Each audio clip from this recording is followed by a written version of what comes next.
Dans le temple de Karnak qu'il visite ce 23 novembre 1828, Jean-François Champollion est émerveillé. Grâce à l'écriture des anciens Égyptiens dont il a percé le mystère 6 ans plus tôt, il lit sans peine dans ce grand livre de pierre que sont les murs couverts de reliefs du sanctuaire. Sur une paroi extérieure de la deuxième cour du temple, il est frappé par une grande scène de victoire. C'est une silhouette qui tire des prisonniers pour les présenter au dieu Amon. En déchiffrant les cartouches qui légendent la scène, Champollion comprend que ces prisonniers symbolisent les villes vaincues et que le conquérant n'est autre que Sheshonq, le Shishak de la Bible. Il déchiffre aussi un certain nombre de toponymes bibliques. Surtout, il croit lire Yehuda Hamalek, c'est-à-dire le royaume de Juda. Peu importe qu'il se trompe, il n'en fait pas moins le lien avec un récit du livre des rois et du livre des chroniques, évoquant une expédition de Sheshonq à Jérusalem. Pour la première fois dans l'histoire de l'archéologie, un épisode biblique était corroboré par un témoin extérieur à la Bible. Cependant, qui dit 2 témoignages, dit aussi 2 versions des faits et quelques épineuses questions. En effet, les scribes égyptiens et les rédacteurs bibliques ne sont pas attentifs aux mêmes détails.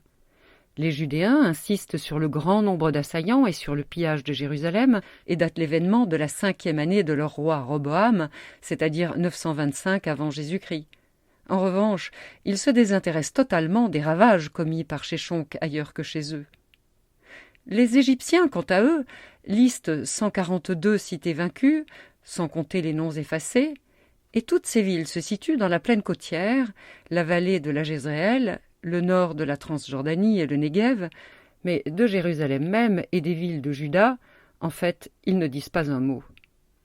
Que faut-il en conclure? Que les noms judéens et eux seuls se seraient effacés? C'est douteux. Ou bien que les Égyptiens les ont omis?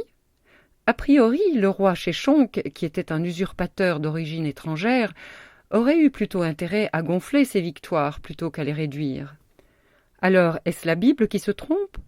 Certains exégètes et archéologues le pensent en effet.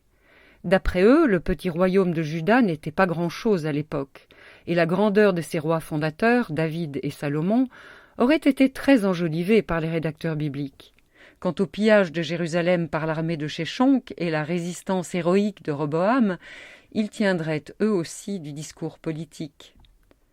Aujourd'hui, près de 200 ans après la découverte du relief de Sheshonq, les historiens savent que les sources dont ils disposent ne sont pas toujours des comptes rendus fidèles des événements, surtout lorsque ceux-ci relèvent de la propagande officielle. Autre temps, autre mœurs. À l'époque, la notion de mensonge d'État n'existait pas plus qu'il n'y avait de contre-pouvoir ni d'organes de presse pour démentir les discours de l'État.